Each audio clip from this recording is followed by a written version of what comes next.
Ciao bellissimi e bellissime, and welcome to Spaghetti alla Paranormale. Let me introduce myself. I'm Ale, not so young anymore, Italian with a fond passion of the paranormal, or the lack of it I should say. You see, I'm a skeptic and my main goal here is to promote critical thinking and a bit of scientific divulgation, especially on the topic of ghosts, specters, useless rituals, hoaxes, and so-called cursed tools and objects.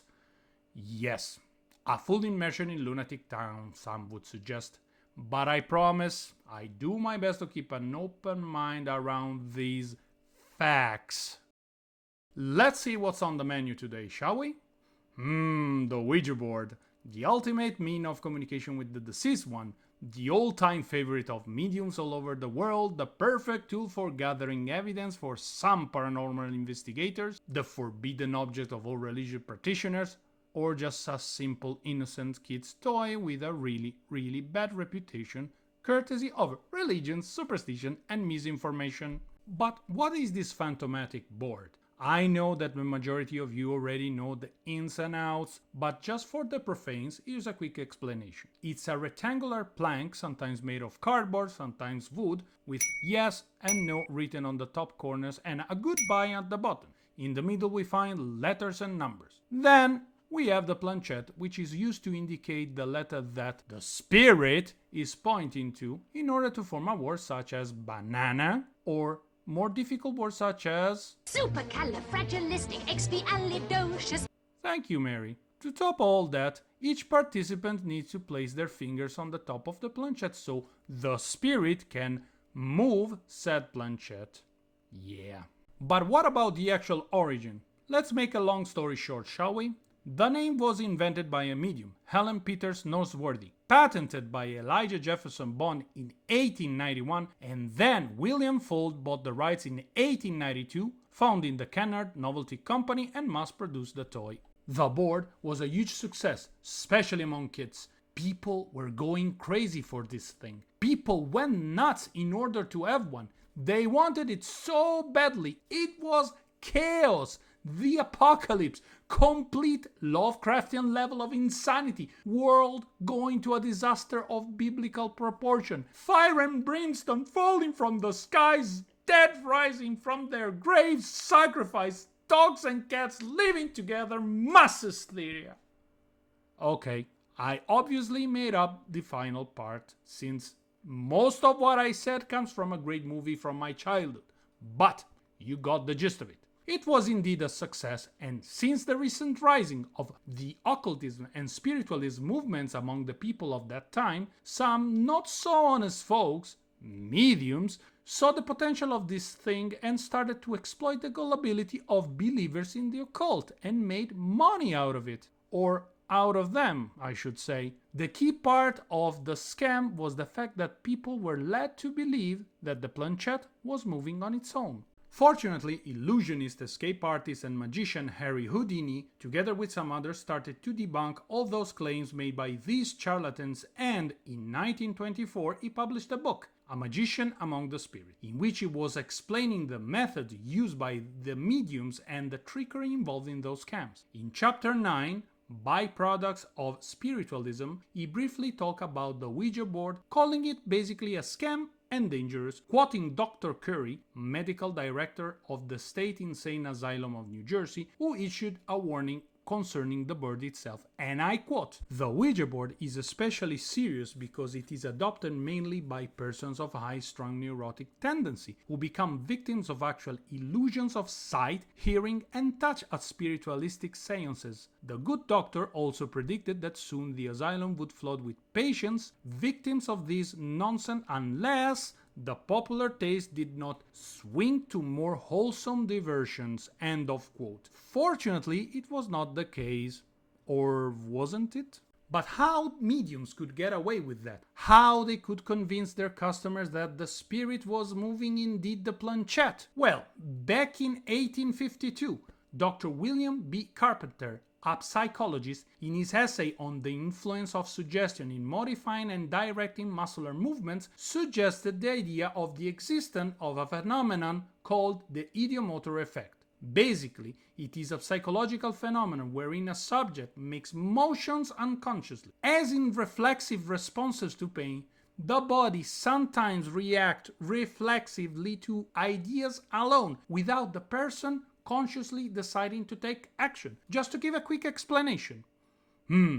Interesting, isn't it? Well, most of us, even though it should be all of us, connects this effect to the motion of the planchette. Of course, there were and still are other big-time debunkers of the object, such as the amazing James Randi, who briefly talked about it in 1988 during the CBS show Psychic Investigation Live, and famous magicians and skeptics Penn and Teller, who, in their show Bullshit Season 1 Episode 12, Ouija boards near-death experience, thought and debunked the object by performing a simple experiment.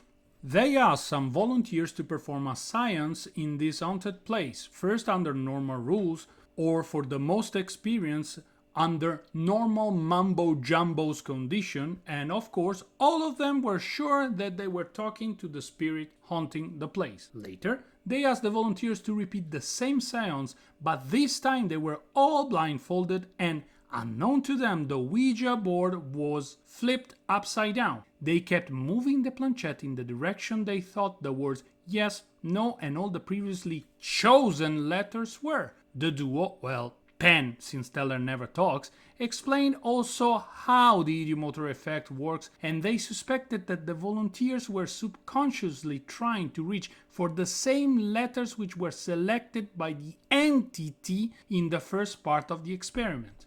Guys, I know what you're thinking. Why on earth you are not showing us the clips?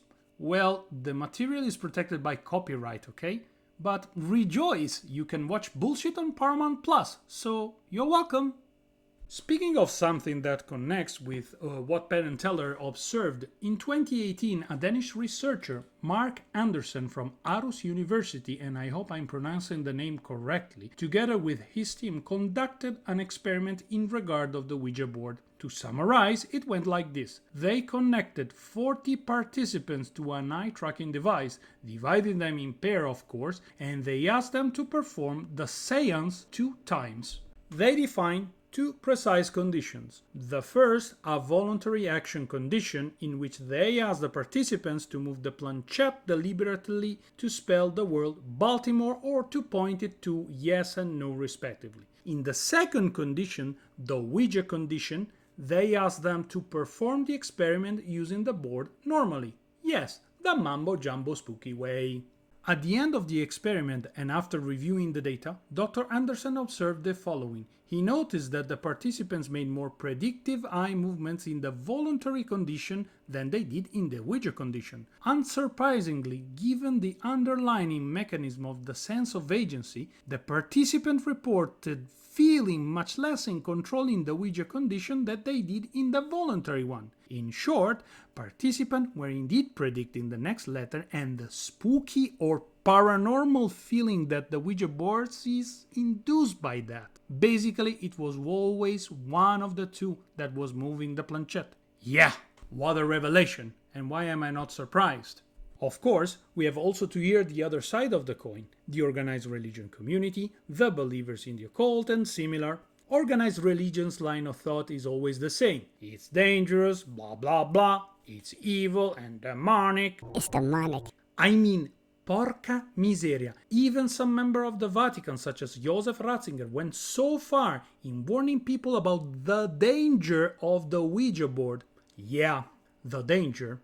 What kind of danger a toy moved by the principle of predictability and ideomotor effect can pose to mankind? This toy is also used by self-proclaimed witches and warlocks, but not only, it is used also by paranormal investigators in order to communicate with the spirit during investigation and science. Give me a bloody break, folks. How can you pretend to gather any scientific data by playing around with a toy? Are you bloody serious? To summarize, even to this day in 2024, after the ungodly amount of evidence that we have in order to prove that the Ouija board is nothing more than a toy, there are people who still strongly believes in it. No matter how many evidence you have against it, if people want to believe in something, they will believe. That's something I've learned from my direct experience.